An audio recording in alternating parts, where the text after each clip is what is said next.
Hey everyone, today I'm diving into a heated debate in the programming world, Rust versus Python. Which one should you be spending your precious coding hours on? Let's break it down. First off, Python has been a heavy hitter in the coding community for decades. It's known for its simplicity and readability, making it an absolute favorite for beginners and pros alike. Python's syntax is clean, and it's used in everything from web development to artificial intelligence.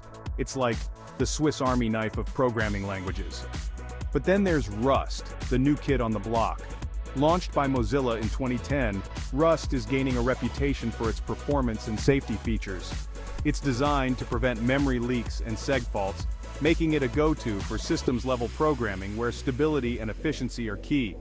So, how do you choose between Python's simplicity and Rust's performance?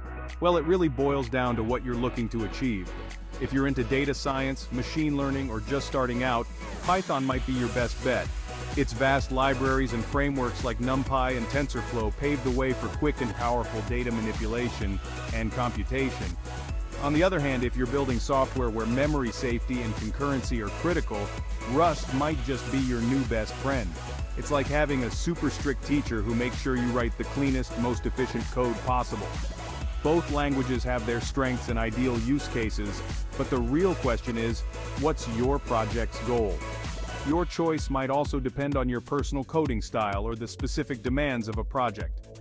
In conclusion, there's no clear winner in the Rust versus Python debate. It's all about picking the right tool for the job. Both languages have vibrant communities and are expanding their influence in the tech world every day. So why not give both a try and see which one suits your needs the best? That's all for today.